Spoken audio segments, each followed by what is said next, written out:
Kuya, tingin naman ako ng pambaon ko, tsaka pandagdag na lang sa project ko. Naku, Bunso, pasensya ka na ha. Ito yung baon mo, oh. Pasensya ka na talaga, Bunso, ha. Kung maaari sana, yan na lang din yung ibili mo muna ng project mo. Kasi walang-wala si Kuya, eh. Alam mo naman na binibili ko ng maintenance ni Papa yung perang nasa akin. Kaya kung maaari, yan na lang muna yung gamitin mo, ha. Ano ka ba, kuya? Huwag kang mag-alala. Pag ako nakatapos, pangako ko sa inyo, babawi talaga ako. Okay? Ay nako, huwag yan yung isipin mo. Ang isipin mo muna, makatapos ka sa pag-aaral. Tsaka, proud si Kuya na magkakaroon ako ng graduate na kapatid. At tsaka, maganda. At saka anak, pasensya ka na ha.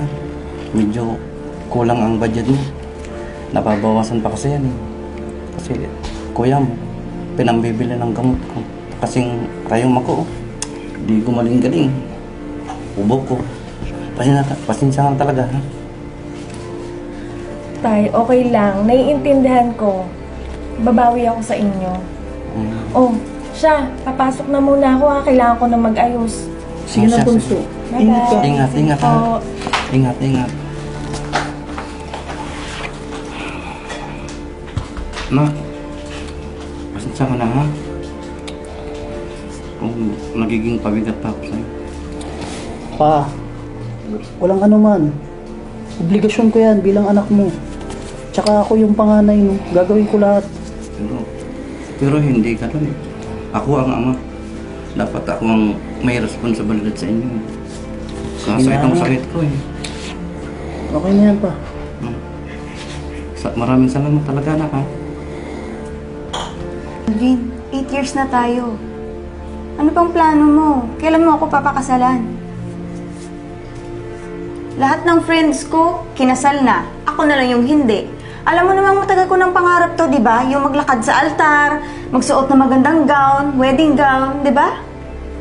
Anong plano mo? Di ba napag-usapan na natin to? Matagal na natin tong plano? Hanggang ngayon, umabot na ng 8 years, Alvin. Ano, may plano ka ba talaga? O gusto mong tumulad kay Sean? 50 years? Ano, hindi na tayo mag-aanak nun? Di ba plano nga nating bumuo ng sariling pamilya? Paano tayo magkakaanak kung inabot tayo ng 50 years?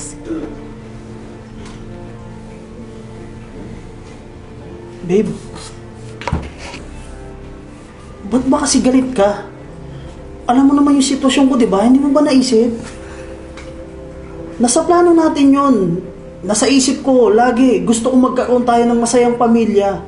Pero sa ngayon, kasi, alam mo naman yung sitwasyon ng pamilya ko. May sakit yung tatay ko.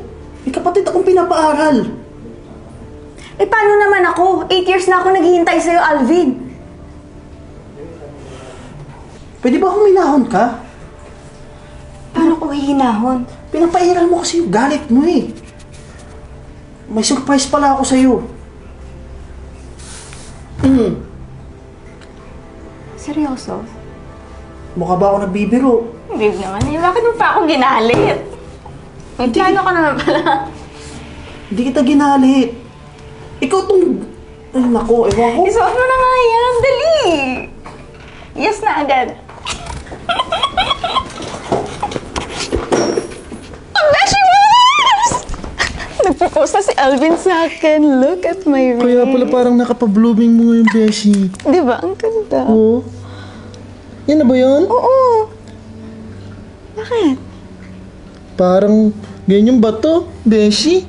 Ha? Nangingitim yata yung beshi. Hindi ganyan talaga yan. Ha? Oo. Parang nakita ko yun sa online, beshi. Sure ka? Oh. Murayta lang yata yun, beshi. Sa 8 years nyo, beshi. Tapos yun lang yung binigay sa'yo. Parang murayta naman yan. Hindi yan yung halaga mo, beshi. Naku. Ano ka ba naman, Mark? Wala naman yun sa kung magkano ang presyo ng sings. Ang importante, kung gaano siya kamahal ng kanyang jowa. Naku, Mare. Sa panahon tingnan ngayon. niyo. Ito, oh. Wala nga kaming sing-sing, walang ano, pero mahal ako. Sa panahon ngayon, Mare, hindi na uso yung mahal. Kailangan, girl, practical ka. Hindi ka mabubusog ng mahal. Diyos ko. Kamakinig dyan. Tignan mo. Tignan mo nga, Beshi. Para hindi pa nga tatagapin sa sanglaan. Baka nga, kahit sa hindi pa yung kukunin eh. Tara na nga, makarampa na lang tayo, Beshi. May sumba pa tayo doon. Tara na. Magsusumba tayo. Sumaw ka.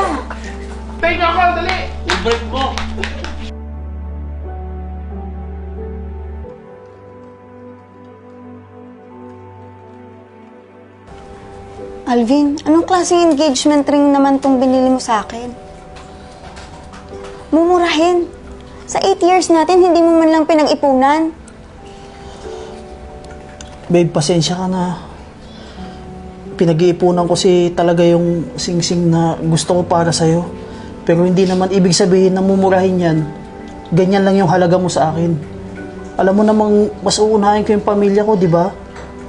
Mumurahin? Sa 8 years, hindi mo man lang pinag-ipunan yung pinang-propose mo sa akin? Mahal kita, babe. Alam mo yan. Lagi kong tinatanaw yung mga pangarap natin. Para sa akin, para sa'yo. Sa ating dalawa. Mahal kita pero hindi ko kayang iwanan yung responsibilidad ko bilang kuya.